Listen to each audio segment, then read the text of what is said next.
In today's video, we'll go over the lore from Fulgrim the Perfect Son by Jude Reid. So, welcome friends to another 40k video, and let's begin. Marduk Tamaris leads the Emperor's Children group known as the Perfecti. He and other sons of Fulgrim are summoned by their father to a warship, the Vexation, which it says does not replace the pride of the Emperor, Fulgrim's flagship. We are told it serves his purpose for now. Tamaris hears Fulgrim say he needs his sons to fight and prove themselves so that he can retake his father's empire. He will not fight with fools and weaklings when he returns to Terra. The proving ground will be the planet below them, Crucible. There, some worshipped him until they were put to the pyre by the Emperor's servants. He can't stand the insult, so his sons will burn their temples and slaughter the Emperor's faithful. Tamaris is then summoned to speak with Fulgrim one-to-one. His father says he wants to see perfection from him, and Fulgrim says what his ambitions are. It grieves me to see what has become of humanity. The dream of my father's empire was flawed, built on broken foundations. Had it passed into my hands when he was gone, then it might yet have been great. But my brothers never saw my vision. They never truly understood me, not even Rabute. But I shall remake the Imperium in my own image. When I sit upon the golden throne in glory, all shall be brought to a greater perfection than ever before. Those citizens who labour in darkness shall be brought forth into a new and transcendent light. Those whose ears have been filled with lies will be granted the revelation of truth, that their God Emperor is dead, but his son and true heir walks amongst them, returned and radiant, and they shall kneel and worship on seeing the true face of their God. He asks Tamaris to take the head of one of the Black Templars, who claims the title of the Emperor's champion. Tamaris agrees to this. Tamaris and his Perfecti reach the surface of Crucible and engage with the Black Templars, but they fail. Fulgrim says he's having them fight so the weak are purged and the strong may be perfect. Tamaris finds a generational cultist who pledges herself and the others to him. He hears a song at this moment that no one can hear and accepts the woman's pledge, and Sibyala says she knows a way to bring the siege to an end. So he leads his men, the Perfecti. They'll plan to cut the city off from its water supply by removing the access to it at the mountain reservoir. They cut through the Cadians, then the Sons of Dawn. It's here Tamaris meets the Emperor's champion, but quickly realises he's not the equal of the Black Templar, and so he detonates the melter bomb on the water tank to make his escape. After this failure, he is then summoned to talk about it with Fulgrim. On his way there, another group of Emperor's children attack. Tamaris and the others escape, and he raises this when he does reach Fulgrim. But the sorcerer who attacked him, Malvace, had acted quickly and reached Fulgrim before Tamaris. Tamaris doesn't notice at the time. He says, "An assassination attempt on our way to meet with you. He has been against us from the start, placing his own base aims above the success of your conquest."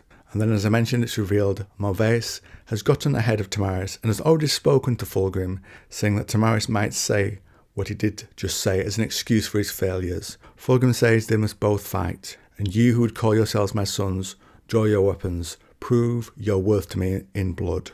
I have no patience for failure. Malvace attacks immediately. Marduk, Tamaris and his Perfecti manage to escape, because Malvace has clearly pre-planned this. Later, to secure his place with Fulgrim, Tamaris challenges the champion of the Emperor, going up to the walls of the city and demanding it directly. The Emperor's champion agrees and they fight. As they do, Fulgrim comes to observe the rise of his now fallen son. Tamaris, though, is defeated in short order by the Black Templar, and Fulgrim asks aloud if any of his sons are worthy of acting as his champion. But a final blow is not landed. Tamaris manages to survive as a fight breaks out between the Templars and the Emperor's children. During this conflict, the Emperor's champion, Berengar, loses the black sword and his hand, but Tamaris lives. He's found by the apothecary, and Tamaris has hope for a moment before the apothecary speaks of the combat stims that had been built into the armour of Tamaris, and we see him use it throughout the novel up to this point, and how the apothecary knew over time those stims would take effect, slowly poisoning the son of Fulgrim. And he also reveals that this is a larger plot by Malvace. The apothecary cuts into the body of Tamaris to take his gene seed. Others hold him in place, and as the chain blade was about to cut through his chain plate, Tamaris moves. He rips the ear from his former second-in-command, the apothecary, and jumps down into a nearby river of filth to escape. The apothecary Venekar hands the glands he did take to Tamaris's rival Morvace. Tamaris recovers and is found by the cultists who had pledged to him earlier, who told him where the water supply could be hurt. They had searched for him upon his disappearance. The woman that leads them is called Sibylla.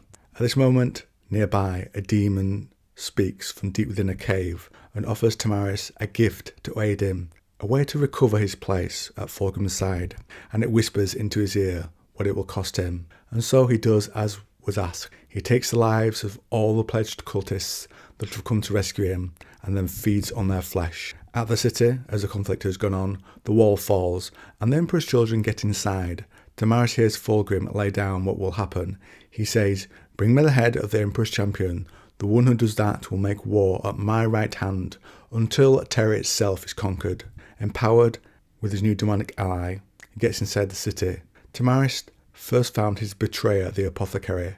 Venekar got one shot that was true into the chest of Tamaris, but he barely felt it now, and then he ended the apothecary. The blow was perfect. It slid past Venekar's guard, trailing a rippling aura of light, caressing the lip of the apothecary's gorget and sliding into the hollow of his throat. Tamaris lingered over the blow, pressing the weapon home with impossible slowness, feeling every part of the movement, every breath, every twitch of muscle, every parting cell. Rings of cartilage separated around the tip of his blade as he entered Venekar's trachea. A moment of empty space, and then the resistance of the bone behind. The apothecary's eyes opened, and a breath of hot air gusted from his mouth. And his final gift, he took the apothecary's head to bear witness to the glory that he had tried to deny him. Meanwhile, the sorcerer Morvace finds the Emperor's champion, the Black Templar. They fight, but the Emperor's champion sees something move behind the sorcerer, and he is slain by the blade that had been taken from the Templar. It was the Templar's own thrice-blessed black sword. Tamaris takes the sorcerer's place as the champion's opponent. The son of Fulgrim saw the Templar's hand had been restored by a bionic one. Swords clashed, they were evenly matched. One blow removed the eye, the left one, from Tamaris' socket. Fulgrim arrived with more Emperor's children and says, "Kill this fool," and the warriors with him of the 3rd Legion surged forward. The Black Templar stood at their heart, cleaving the air, but there were so many. The champion thinks he has to reach Fulgrim. He manages to carve his way through the Emperor's children to get to the son of the Emperor, and says, before he delivers a blow, as his sword is raised, "In Sigismund's neck," but the black sword of Tamaris ended those words when it penetrated his chest. The words on the champion's sword, etched into its surface, spelled out a new and blasphemous name that he could see as it had come through the front of his chest. Filius Lux, not the light of the Emperor any longer, the light of his son, and the champion fell. The sons of Fulgrim took the planet. Tamaris had succeeded with the demon's aid. He meets Fulgrim as the people praise his father in a frenzy of excitement. Fulgrim says, "Come forth and receive your acclaim." Tamaris still holds the Emperor's champion's black sword. Even at this moment, the son of Fulgrim knew that the demon Primarch would forget him over time, and that this moment of perfection would pass. Fulgrim says, "Acknowledge those who have come to honour you, who have come to witness the ascension of Tamaris of the Blades, first amongst the radiant 3rd Legion, Blade Master and Champion." The crowd was roaring his name. Tamaris felt nothing. "What worlds we shall conquer together, you and I." Fulgrim leaned down and placed his lips close to Tamaris' ear and says, "My perfect son." And that's where the coverage of the lore and the video ends. Do you want to make a comment down below to let me know what you think about the lore I presented to you?